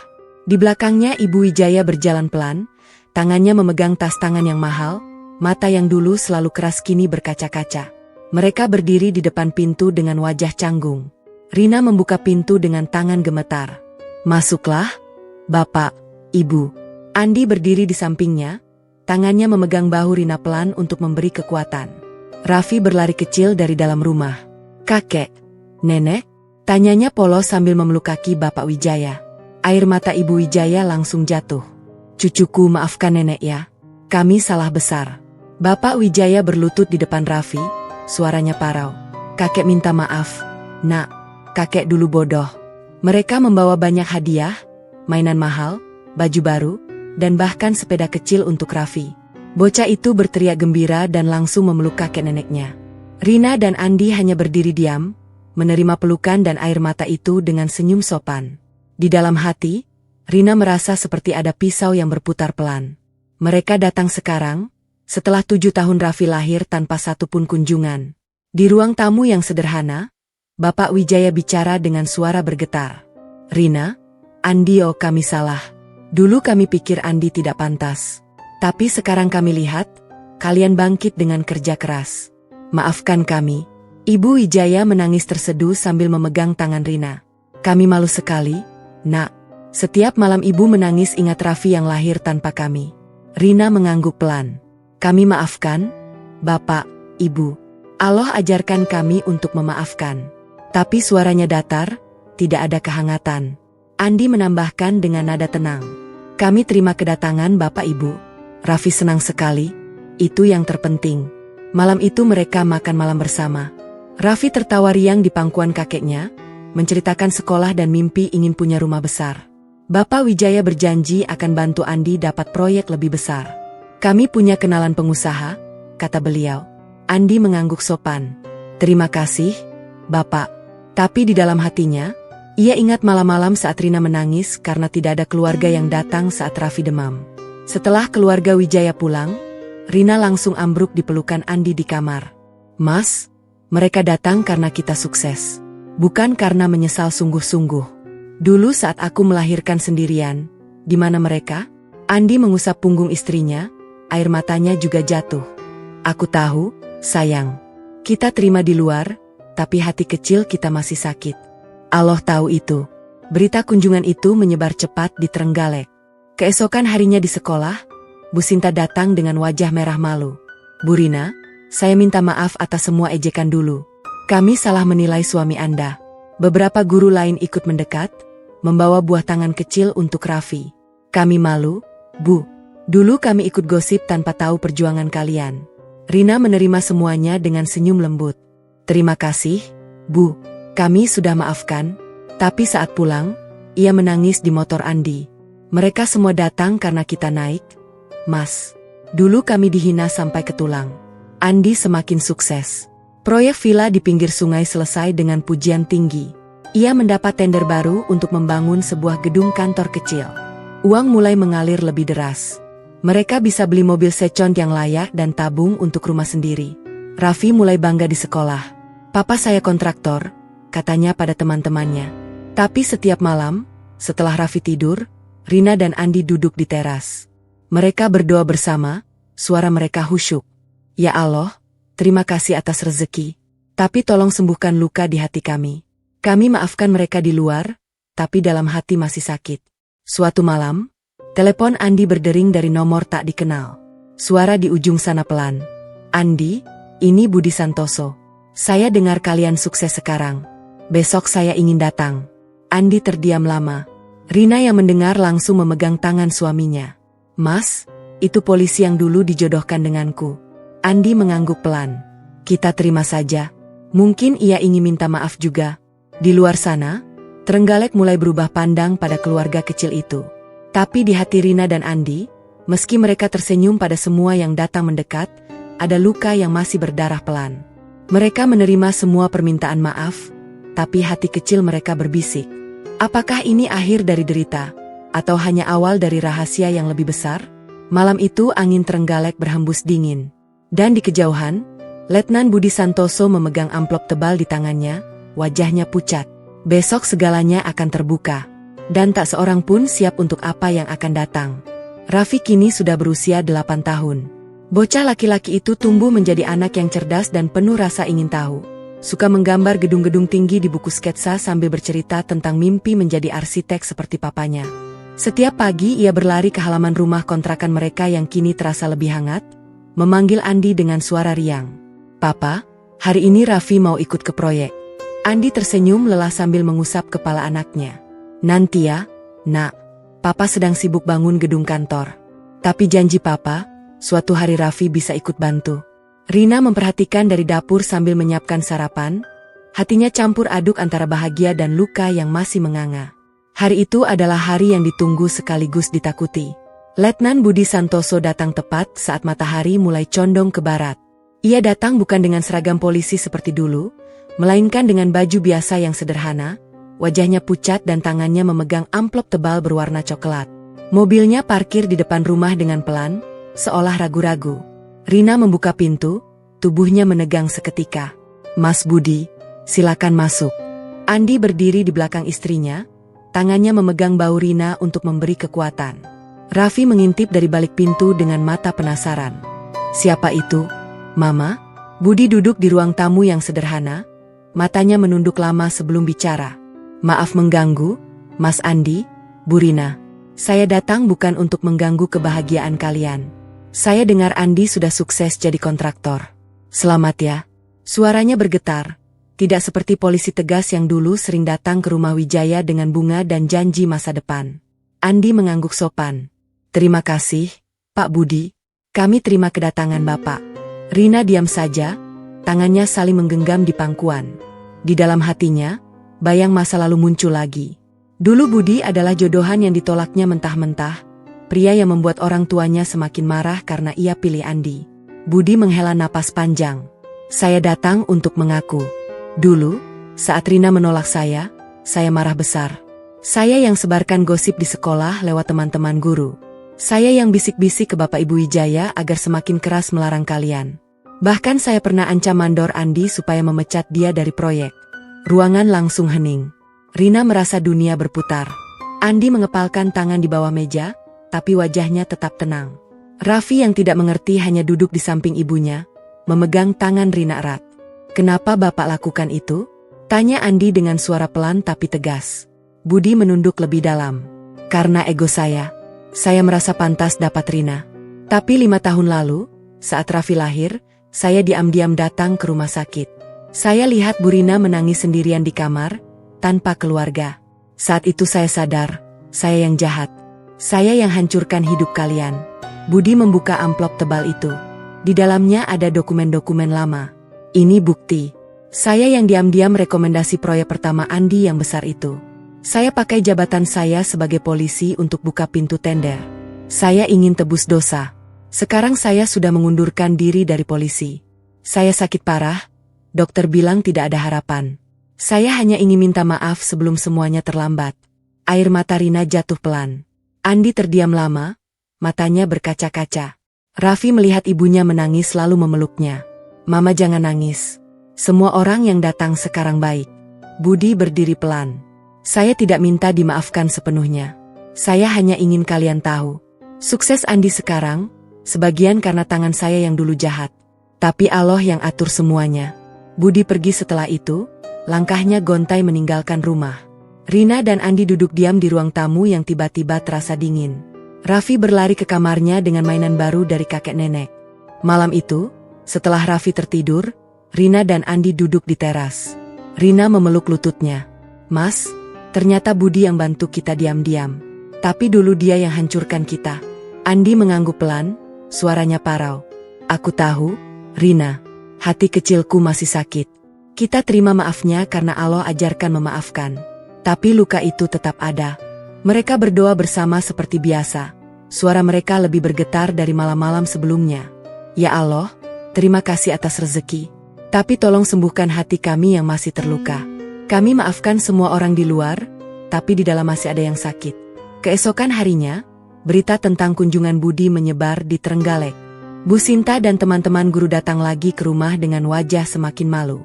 Bu Rina, kami semua salah besar. Maafkan kami yang dulu menghina. Keluarga Wijaya menelepon, suara Bapak Wijaya penuh penyesalan. Rina, kami dengar semuanya. Kami ingin datang lagi besok.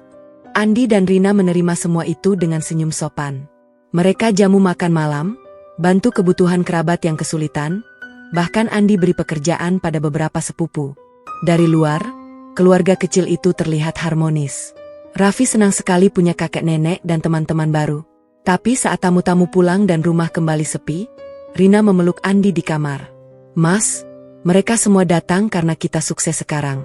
Dulu saat kita di lembah kehinaan, di mana mereka? Andi mengangguk, mencium kening istrinya. Aku juga merasakan itu, sayang. Kita terima karena Allah perintahkan memaafkan. Tapi hati kecil kita masih belum bisa sepenuhnya. Mereka berpelukan lama di bawah cahaya lampu kamar yang redup. Di luar sana, Trenggalek mulai melihat keluarga itu sebagai contoh kebangkitan. Proyek Andi semakin banyak, uang mengalir, Raffi mulai sekolah di tempat yang lebih baik. Tapi di balik semua senyuman dan pelukan, ada rahasia yang baru saja mulai terkuak. Budi sudah mengaku sebagian, tapi Andi dan Rina merasa ada yang lebih besar yang belum terungkap. Malam itu angin Trenggalek berhembus kencang. Dan di kejauhan, sebuah amplop lain sedang disiapkan, siap membawa plot twist yang akan mengguncang hati mereka selamanya. Apakah maaf ini akan menyembuhkan? Atau justru membuka luka yang lebih dalam lagi? Hanya Allah yang tahu. Raffi kini sudah berusia 9 tahun. Bocah laki-laki itu tumbuh menjadi anak yang cerdas dan penuh energi, suka menggambar gedung-gedung tinggi di buku sketsanya sambil bercerita tentang mimpi menjadi arsitek seperti ayahnya. Setiap pagi ia berlari ke halaman rumah kontrakan yang kini terasa lebih luas, memanggil Andi dengan suara riang. Papa, hari ini Raffi mau ikut lihat proyek gedung baru. Andi tersenyum lelah sambil mengusap kepala anaknya yang sudah mulai tinggi. Nanti ya, nak. Papa sedang sibuk bangun kantor pemerintah. Tapi janji Papa, suatu hari Raffi bisa bantu gambar desainnya. Rina memperhatikan dari dapur sambil menyiapkan sarapan yang kini lebih mewah. Hatinya campur aduk antara syukur dan luka yang masih menganga pelan. Kesuksesan Andi kini bukan lagi cerita kecil. Perusahaan kontraktor kecilnya sudah resmi berdiri dengan nama CV Prasetyo Bangun. Proyek gedung kantor kecil yang dulu hanya impian kini menjadi kenyataan. Ia mengatur puluhan pekerja, mengurus tender resmi, dan bahkan mendapat proyek renovasi pasar tradisional dari pemerintah daerah Trenggalek. Uang mengalir lebih deras. Mereka pindah ke rumah kontrakan yang lebih besar dengan 3 kamar, halaman luas, dan dapur yang tidak lagi bocor. Andi membeli mobil pick-up baru untuk angkut material, dan untuk pertama kalinya Rina bisa beli baju baru tanpa harus memikirkan harga. Raffi mulai sekolah di SD negeri yang lebih baik, dengan seragam rapi dan tas yang tidak lagi robek. Berita kebangkitan Andi menyebar seperti api di seluruh Trenggalek. Orang-orang yang dulu menghina kini berbondong-bondong mendekat. Bu Sinta datang ke rumah dengan wajah merah malu, membawa kue dan buah tangan mahal. Bu Rina, maafkan kami semua dulu. Kami salah besar menilai Mas Andi. Dulu kami hanya lihat dia sebagai kuli, tapi sekarang kami lihat dia pekerja keras yang sukses. Teman-teman guru lain ikut datang, membawa hadiah untuk Raffi dan meminta maaf secara terbuka di ruang tamu. Rina menerima semua itu dengan senyum lembut. Terima kasih, Bu. Kami sudah maafkan. Allah ajarkan kami untuk memaafkan. Tapi di dalam hatinya, setiap kata maaf itu terasa seperti duri yang lama tertancap. Keluarga Wijaya semakin sering datang. Mobil mewah mereka kini parkir rutin di depan rumah setiap akhir pekan. Bapak Wijaya membawa proposal bisnis, ingin investasi di perusahaan Andi. Anakku, ayah punya kenalan di dinas. Kita bisa dapat proyek lebih besar lagi. Ibu Wijaya memeluk Raffi lama sekali, membawa mainan dan pakaian baru setiap kali datang. Cucuku, nenek minta maaf sudah lama tidak ada. Sekarang nenek mau tebus semuanya. Raffi senang sekali. Ia tertawa riang di pangkuan kakeknya, menceritakan sekolah dan teman-temannya. "Kakek, nenek, besok kita main ke rumah besar kalian ya." Bapak Wijaya mengangguk sambil menahan air mata. "Tentu, nak. Rumah kakek sekarang rumah Raffi juga." Rina dan Andi selalu ramah di depan semua orang. Mereka jamu makan malam, bantu kerabat yang kesulitan dengan uang, bahkan Andi memberi pekerjaan pada beberapa sepupu yang dulu memblokir nomor telepon mereka. Dari luar, keluarga kecil itu terlihat harmonis dan bahagia. Raffi bangga bercerita di sekolah. "Papa saya kontraktor sukses. Kakek nenek saya orang kaya." Tapi saat malam tiba dan tamu-tamu pulang, rumah kembali sepi. Rina dan Andi duduk di teras, memandang langit Trenggalek yang berbintang. Rina memeluk lututnya, suaranya pelan tapi penuh luka. "Mas, mereka semua datang sekarang. Dulu saat Raffi lahir dan aku menangis sendirian di rumah sakit. Di mana mereka?" Andi memegang tangan istrinya erat. "Aku tahu, sayang. Aku juga masih sakit setiap ingat hinaan di proyek dulu. Tapi kita terima mereka karena Allah perintahkan memaafkan. Hati kecil kita masih belum bisa sepenuhnya." Suatu malam, setelah keluarga Wijaya pulang dengan janji bantuan proyek baru, Rina menangis di pelukan Andi di kamar. "Mas, aku takut. Takut ini semua hanya karena kita kaya sekarang. Kalau besok kita jatuh lagi, mereka akan pergi seperti dulu." Andi mengusap punggung istrinya, air matanya juga jatuh. "Kita sudah tobat bertahun-tahun, Rina. Kita sudah bayar dosa kita dengan air mata. Sekarang Allah beri rezeki. Kita syukuri, tapi kita jaga hati kita sendiri." Mereka berdoa bersama lebih lama malam itu, suara mereka bergetar di antara isak pelan. "Ya Allah, terima kasih atas kemakmuran ini. Tapi tolong sembuhkan luka di hati kami yang belum sembuh." Di luar sana, Trenggalek melihat keluarga itu sebagai contoh keajaiban. Proyek Andi semakin banyak, nama perusahaan semakin dikenal. Tapi di balik semua senyuman dan pelukan hangat, ada luka yang masih berdarah pelan di hati Rina dan Andi. Mereka menerima semua maaf dengan lapang dada di depan orang, tapi di malam yang sunyi, luka itu tetap ada, semakin dalam karena maaf yang datang terlambat. Malam itu angin Trenggalek berhembus kencang. Telepon Andi berdering dari nomor rumah sakit. Suara di ujung sana pelan. "Mas Andi, ini dari rumah sakit. Pak Budi Santoso ingin bertemu kalian besok." Kondisinya semakin memburuk. Rina dan Andi saling pandang dengan hati berdegup. Rahasia yang sudah terkuak sebagian itu seolah akan membuka pintu lagi. Apakah maaf yang berlimpah ini akan menyembuhkan? Atau justru membawa luka baru yang lebih dalam? Hanya Allah yang tahu. Dan di balik semua kemakmuran yang kini mereka nikmati, sebuah kebenaran terakhir sedang menanti di ujung jalan. Raffi kini sudah berusia 10 tahun. Anak laki-laki itu tumbuh menjadi remaja kecil yang penuh semangat, suka menggambar desain rumah impiannya di kertas besar sambil bercerita tentang masa depan ketika ia akan membantu ayahnya membangun kota Trenggalek yang lebih indah. Setiap pagi ia berlari ke halaman rumah kontrakan besar mereka, memanggil Andi dengan suara lantang. "Papa, hari ini Raffi mau ikut ke proyek gedung pemerintah." Andi tersenyum lelah sambil mengusap kepala anaknya yang semakin tinggi. "Sabar ya, nak. Papa sedang sibuk bangun pasar baru. Tapi janji Papa, suatu hari kita bangun rumah impian Raffi bersama." Rina memperhatikan dari dapur yang kini dilengkapi peralatan modern. Hatinya penuh syukur tapi juga penuh luka yang tak kunjung sembuh.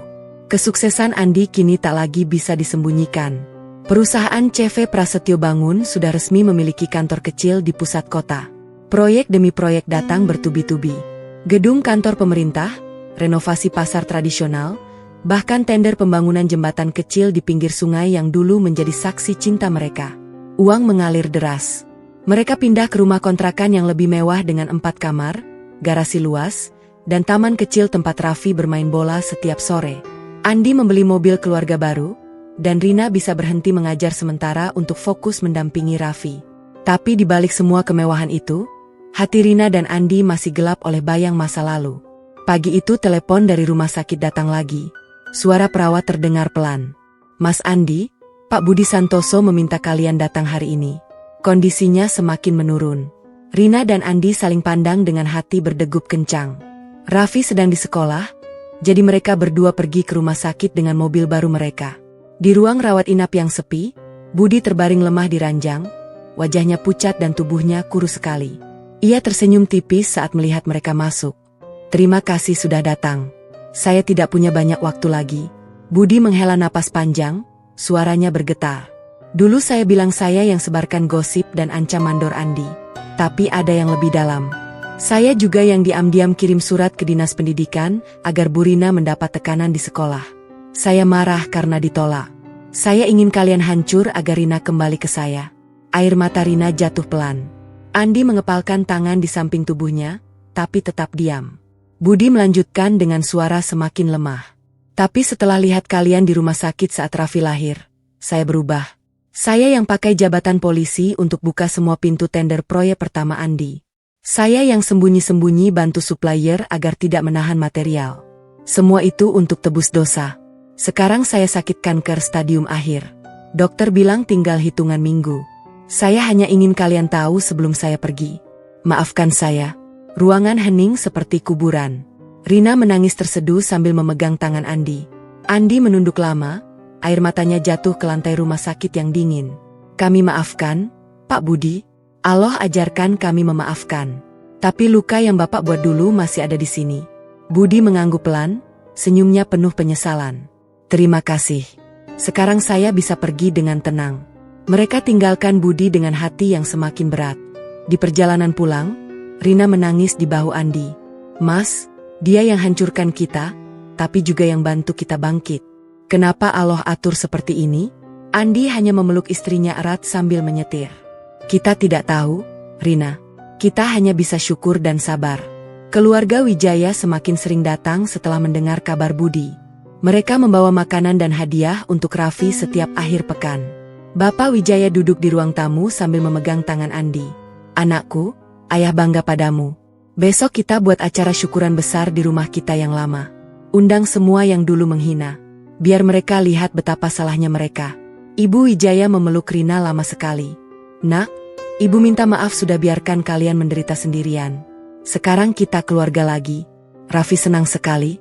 Ia berlari-lari di antara kakek neneknya, tertawa riang. Kakek, besok kita pesta ya. Bu Sinta dan teman-teman guru juga datang ke rumah, membawa bunga dan ucapan maaf yang berulang-ulang. Bu Rina, kami semua malu. Dulu kami ejek suami ibu sebagai kuli. Sekarang kami lihat dia sukses besar. Rina dan Andi selalu ramah di depan semua orang. Mereka tersenyum, memeluk, dan menerima setiap maaf dengan lapang dada. Mereka bantu kerabat yang kesulitan, beri pekerjaan pada sepupu-sepupu yang dulu memblokir nomor mereka, bahkan Andi sumbang untuk renovasi sekolah tempat Rina dulu mengajar. Dari luar, semuanya terlihat indah. Raffi bangga bercerita di sekolah. Papa saya kontraktor besar. Kakek nenek saya sayang sekali. Tapi saat malam tiba dan rumah kembali sepi, Rina dan Andi duduk di teras sambil memandang bintang. Rina bersandar di bahu suaminya. Mas, aku capek pura-pura bahagia. Mereka datang karena kita kaya sekarang. Dulu saat kita di kontrakan sempit dan Raffi demam. Di mana mereka? Andi mengusap punggung istrinya, suaranya parau. Aku juga, sayang. Luka ini semakin dalam setiap kali mereka peluk kita. Tapi kita terima karena Allah perintahkan. Hati kecil kita masih sakit. Mereka berdoa bersama lebih lama malam itu. Suara mereka bergetar di antara isak pelan. Ya Allah, terima kasih atas segala rezeki. Tapi tolong sembuhkan hati kami yang masih terluka ini. Kami sudah maafkan semua orang di luar, tapi di dalam masih ada yang berdarah. Acara syukuran besar dijadwalkan minggu depan di rumah mewah keluarga Wijaya. Semua orang yang dulu menghina diundang. Rina dan Andi setuju datang. Tapi di dalam hati mereka, ada keraguan yang semakin besar. Apakah acara itu akan menyembuhkan luka, atau justru membuka luka yang lebih dalam lagi? Malam itu angin Trenggalek berhembus dingin sekali. Dan di rumah sakit, Budi Santoso menatap langit-langit kamarnya dengan senyum lemah. Ia tahu, besok segalanya akan terbuka sepenuhnya. Rahasia terakhir yang belum ia ceritakan sedang menanti di acara syukuran itu. Dan tak seorang pun, bahkan Rina dan Andi, siap untuk apa yang akan terjadi. Raffi kini sudah berusia 10 tahun. Anak laki-laki itu berdiri di tengah ruang tamu rumah mewah keluarga Wijaya, mengenakan baju baru yang dibelikan kakeknya, mata besarnya berbinar melihat kerumunan orang yang memenuhi halaman. Lampu-lampu hias menyala terang, meja-meja panjang penuh makanan mewah, dan musik pelan mengalun dari speaker. Ini adalah acara syukuran besar yang dijanjikan Bapak Wijaya. Semua yang dulu menghina diundang. Bu Sinta dan teman-teman guru, kerabat jauh, tetangga kontrakan lama, bahkan beberapa mandor proyek yang pernah mengejek Andi. Udara malam Trenggalek terasa hangat oleh tawa dan obrolan, tapi di hati Rina dan Andi, ada ketegangan yang tak kunjung reda. Bapak Wijaya berdiri di panggung kecil, suaranya bergetar saat memegang mikrofon. Malam ini kita syukuri kebangkitan keluarga kita. Dulu saya salah besar menilai Andi sebagai kuli biasa. Sekarang lihat, dia kontraktor sukses yang membangun Trenggalek.